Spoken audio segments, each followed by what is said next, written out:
Alright, this is Spider-Man's Web, issue 58. It has a horrible cover. For no rhyme or reason, they chose to present this cover inverted, rather than colour it. Now, using state-of-the-art technology and graphics software, Microsoft Paint, I have been able to restore the image. This is what it looks like, and I tell you, I would take a mediocre cover like that over some asinine. The cover being like this suggests to me either a lack of confidence in the cover art or a lack of confidence in the appeal of the story on the cover. This is written by Gerry Conway, and he dusts off one of his hard Spider-Man villains, Smokey Bear. He brings him back for one issue. Smokey Bear hadn't appeared since Amazing Spider-Man 140 in 1974. And now we find out that he is a washed-up booze hound, holding on to his past glories as a wrestler and his fights with Spider-Man. Now, I love Smokey Bear. I think he is a fun villain, and this should be a nice story about him. But the problem, one of the things I want to say is that Gerry Conway, on his return to Spider-Man, he had this deplorable knack for doing sequels and moreover retcons to his original stories. But the thing is, he very blatantly did not reread his stories to remember them. I am talking in part about him retconning all the clones into not being clones but actors. And then there's what he did to Curryman, which is utter bullshit because Curryman wasn't even his story to begin with. It was another writer, Bill Bungalow, respectfully building on Gerry Conway's stories. And the respect Gerry Conway gives back to Bill Bungalow's stories is to fucking demolish and erase them, say they don't count. Here, this is on display.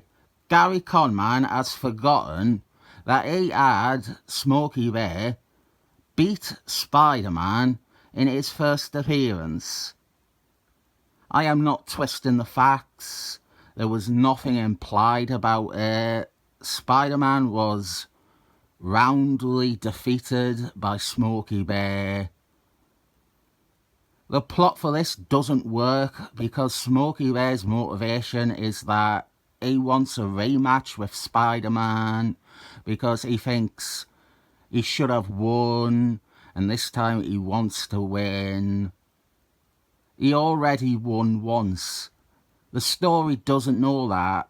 Gerry Conway just half remembers what he wrote 14 years earlier. I feel the need to say I am worried that people are going to tell me that I misunderstood this story. But no, Smokey Bear is not claiming to the people at the bar that he beat Spider-Man.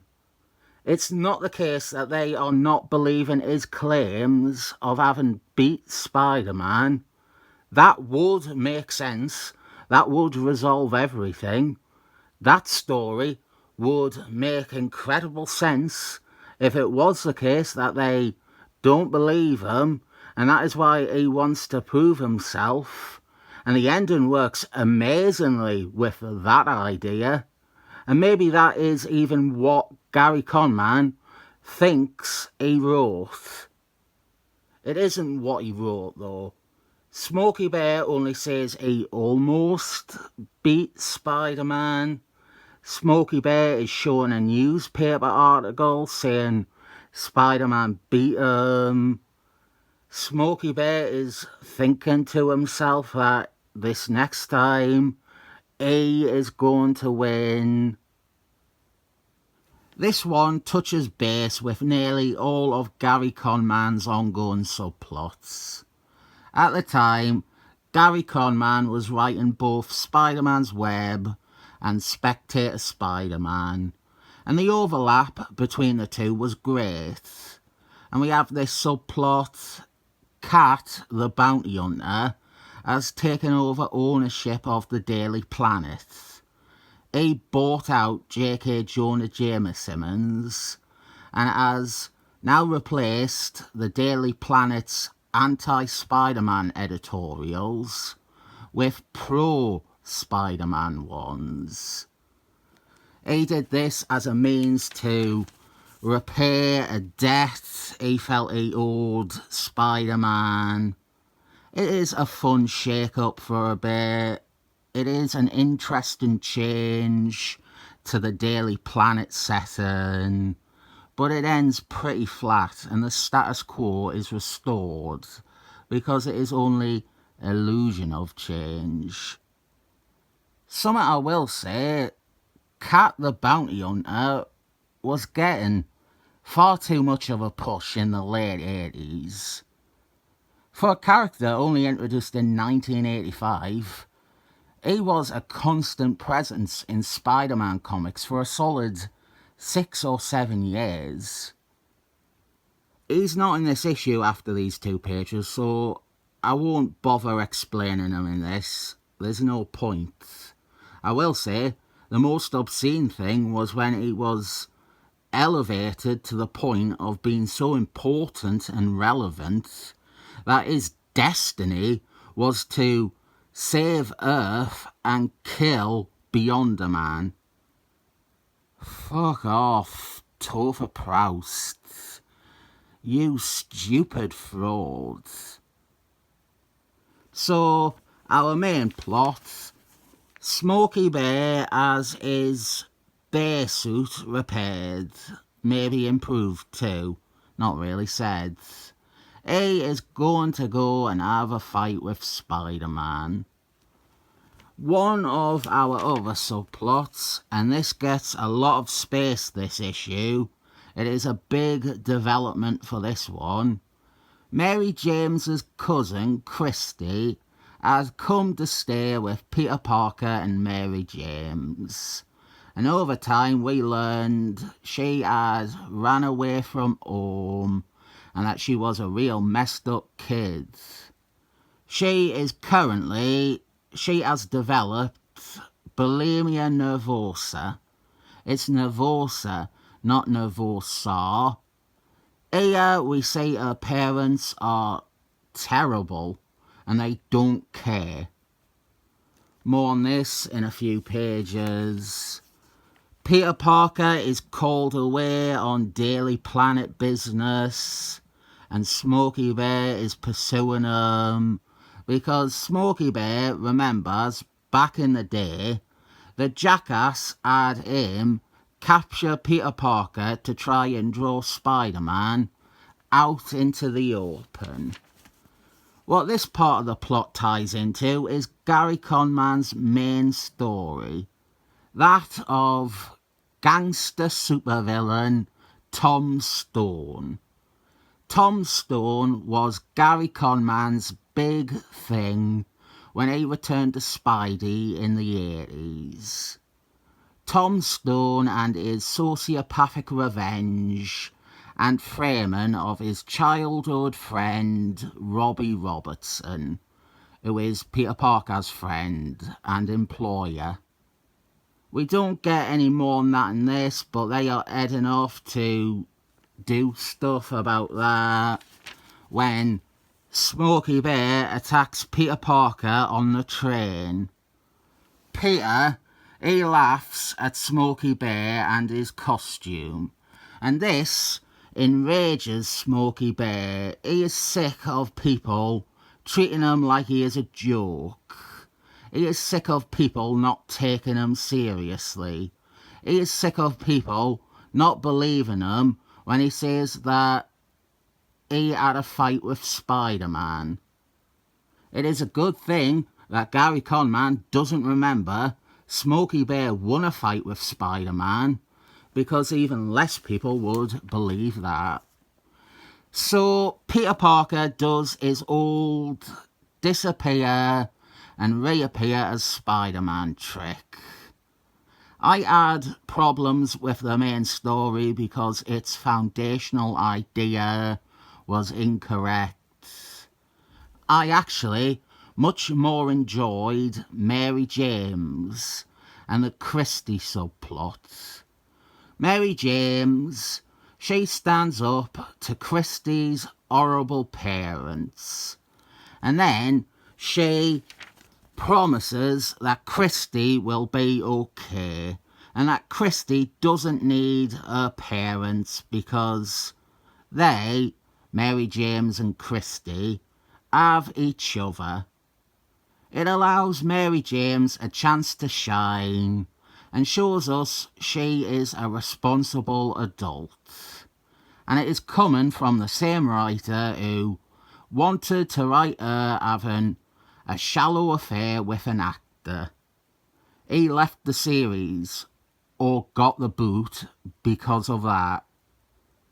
It's amazing the marriage lasted as long as it did when every fucking writer seems to despise Mary James on the basis that she is the sort of woman who would have blanked them in high school. As for Christie, she actually appears in the McTwo books. Christie has limited appearances outside of Gary Conman's run, but she does have some appearances in those. She works for Larry Oswald's son, Harvey. She was his nanny when he was grown up, and then became his personal assistant because she is the only person Harvey trusts to keep an eye on him and make sure he doesn't go evil due to his family legacy and his symbiote. He has a symbiote by that point. For the fight with Smokey Bear, I had to do some mental gymnastics. And the annoying thing was, if Gary Conman had bothered to research his own stories, he just needs one line somewhere. Have Smokey Bear say that he didn't feel he rightfully won that first fight because he had the drop on Spider-Man. Spider-Man wasn't expecting him. And actually, you can have a much stronger story here by acknowledging it. Have it that Smokey Bear feels his previous victory was unearned, and that is why he wants a rematch. He wants to beat Spider-Man fairly this time. Or even have it that he doesn't count that first fight because Spider-Man beat him so humiliatingly that second time. There is even... The ending of this works better with either of those as the story. Smokey Bear coming to any sort of resolution from this makes less sense. There is no reason to suggest that, give it another 14 years, he won't want another rematch because he has forgotten all the details of this one too. What we have here is basically Spider-Man realises that Smokey Bear only wants to prove himself here. He isn't an active criminal outside of destroying public property. And so Spider-Man allows Smokey Bear a victory.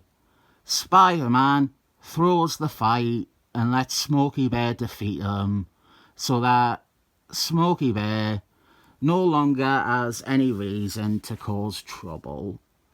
Smokey Bear beats Spider-Man in a fight. Open brackets again, close brackets. Some people reckon this should have been it. That Smokey Bear didn't need to ever appear again, and that he shouldn't ever have appeared again after this. His next appearance makes him a joke character. Well, more of a joke character. And then he enters the realm of disposable background thug villain. I would have agreed that he didn't need to appear again, but I really like his appearances in Thunderbals and other Jeff Parkman comics. Jeff Parkman used them well. He said some stuff with Smokey Bear, and had Smokey Bear be a character in a way far less hammy or over the top as this issue of Spider-Man's Web. All that is left is our very ending, which is the nicest bit. Smokey Bear, he has come to realise that Spider-Man let him win, but he's okay with it. He doesn't need to prove himself. He knows he has what it takes. But it doesn't matter anymore. I had my shot, and that is all any guy can ask. Were it not for the glaring problem with the story, it would be a strong issue. A send-off to a forgotten-about villain. He goes from laughingstock to resolved within this one issue, and that is neat. I will not resist and just give it the 7 thumbs up treatment.